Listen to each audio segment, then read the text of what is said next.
Soon as business dips, soon as the economy goes down, all that implodes. You have all this overhead that you can't afford. Hey, Alec Miller here, founder of Royals and Rogues, and today I wanted to talk about the dangers of the positive feedback loop. My whole goal with this channel is to help creatives understand business and businesses understand creatives. And today I want to focus on the business side. So first off, what is a positive feedback loop? Let's say you have a microphone and you have a pair of speakers. And the speakers are loud enough that they get picked up by the mic. That causes a feedback loop where the sound from the speakers hits the microphone, it goes back into the speakers, it comes back out, hits the microphone, and that can grow exponentially. And eventually it grows to a point where it can damage the speakers. It's where you hear that and it hurts your ears really bad. It's not good. And so you have to keep the loop from happening. You got to stop the speakers from feeding into the microphone. And it's tricky to balance sometimes in certain setups. Another positive feedback loop is alcoholism. So when you become an alcoholic, oftentimes it's because people have discovered this positive feedback loop where you drink alcohol, you get drunk, that creates a hangover, but you can cure the hangover, really just delay it by drinking more alcohol. That's a positive feedback loop that ultimately is destructive, just like the microphone. And in businesses, this happens all the time. And it's because of the fact that it doesn't seem like a problem. It seems like a good thing. It can look like a number of things in different businesses, but what I see the most, it has to do with sales. So usually when you have the founder of a business or the head of a business, and they're also a salesperson, you can run into this very easily. Here's what the business positive feedback loop looks like. The business starts off and starts getting clients and then gets more and more clients, which is good. There's a bunch of work, they can't keep up with it. They're like, let's hire 2 more artists. So they hire more makers. Then they get more work, they get more sales, and the sales do well, and they get more clients, and so they hire more makers. And this continues. So very quickly it goes from being, oh, here's a problem, and I can just meet it with more makers, to being like, well, I have to add makers, plus managers for those makers, plus I have to add HR directors for those makers, and I need more office space, tools, more hardware, more computers, and you gain all this overhead. The problem is they very quickly can implode all at once. Soon as a few of those clients leave, soon as business dips, suddenly you have all this overhead of employees that you have to pay for, and no way to pay for them as soon as you lose 1 or 2 clients. Another example of this is if you have any sort of a business with any sort of inventory. This happens all the time. Clothing companies are notorious for closing because of this reason. When you have a clothing company, here's what happens oftentimes. You need inventory to sell to people. So you get a bunch of inventory, you get a bunch of shirts, and you sell them out.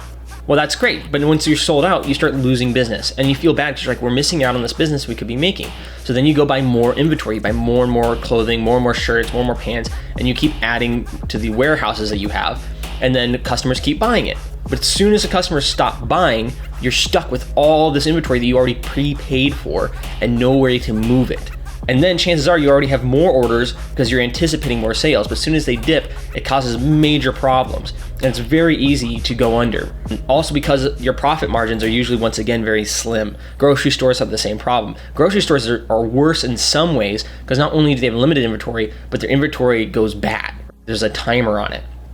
When you're selling the services, you don't necessarily have inventory. Your inventory is really your employees. It's the creatives making the work. So your makers are your inventory. But here's the problem, is they're kind of worse than the t-shirt example because you have to still pay them usually, even if you don't have work coming in, right? So if you have employees, you're still paying them despite the lack of orders for your work, which causes major, major problems. It means that your runway gets eaten up very quickly, the ability to function without new work coming in.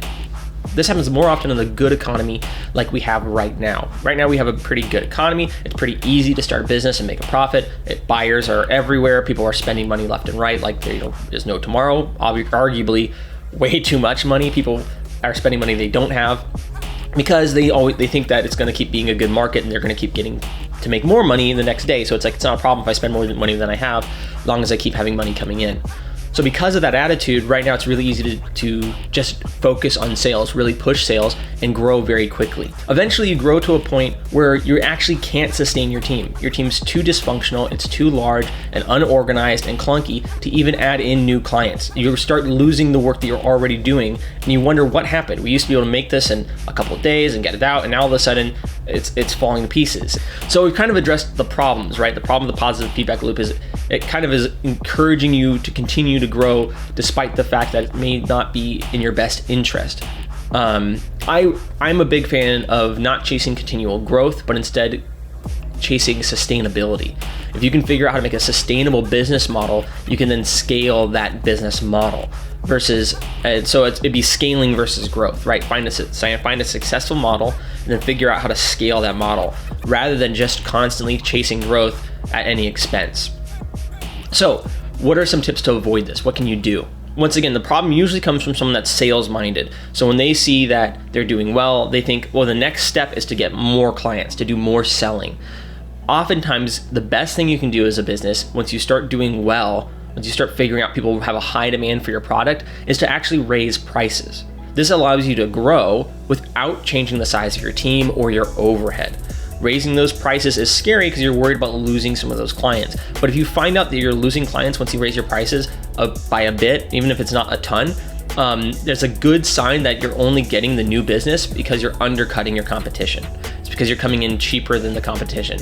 And that's not necessarily a place you want to be in. That's a really dangerous game to play. It's really easy for someone else to just make something slightly cheaper than you, or for somebody to come along and displace you from where you're at. It means also that your profit margin is pretty narrow. And narrow profit margins kind of put you on the razor's edge. It means that you can't really take the time to focus internally to reinvest that profit. It always is kind of running out very quickly. So what you need to do is increase your profit margin so you can start setting some stuff aside. You can start reinvesting it back into the company to make it more sustainable, to figure out the next step. And here's what the next step is after profits, is rather than just chasing new business, once you have the business that you need to be able to sustain the current team you have, look at making those systems more efficient.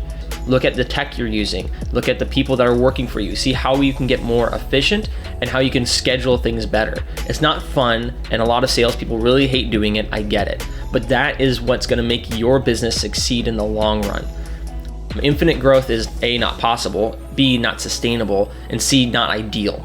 It just is going to lead to your overhead getting so high that you become very fragile. Any slight dip in the market, any slight upset to your client base, and suddenly you're under. And that's when you start reacting extremely. That's when you start firing people. Then people that get fired leave you bad reviews. It's just kind of a thing to avoid.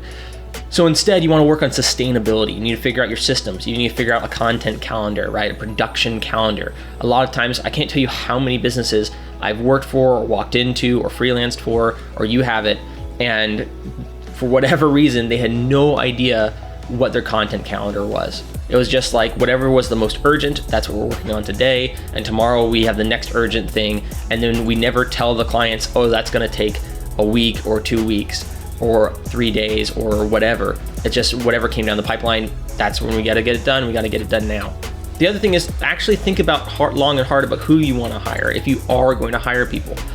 I think a lot of times people look and say, well, we just need to hire more makers, right? We just need to hire more of the people at the very bottom end of this production line to get more work done. While it's understandable that that's what a lot of people would assume, sometimes it's far better off to hire somebody more in an organizational role, or to find some sort of software solution that can bring your team together, that can make things more efficient, that can help you get stuff done, rather than hiring more and more people. In today's day and age, a few people can be incredibly efficient. That's kind of what my whole business is built around, is looking at how we can cut out the bloat, how you can cut out these inefficiencies that are typically found in creative agencies, and have as few people as possible get as much work done as possible. And that often doesn't look like just hiring more people. It doesn't look like, throwing more resources at the problem. It looks like actually sitting down, figuring out the problems, figuring out what's slowing down production, what is it that's hurting our ability to get stuff done, and then removing those or adding on new things that are going to be more efficient, that are going to help your team out. Look at the heart of the problem rather than band-aid solutions, essentially. So there you have it. That's my take on the dangers of positive feedback loops in business. Do you see any other positive feedback loops? Let me know. There's more than this one, but this is just one that I see typically in a good economy and a lot of companies, especially creative companies that are ran by people that are so excited to get new clients all the time. If you found this video helpful, hit the like button, hit subscribe, whatever. But once again, I say this every video, what I really want is to hear from you. I want to hear what you guys think. Is this something valuable? Is this something you guys enjoy? I know I don't get that many viewers, but even the few people that see, I'm sure that this is something that might either help you or you can ignore, but I don't know that unless you let me know. So please let me know, and I look forward to seeing you in the next one.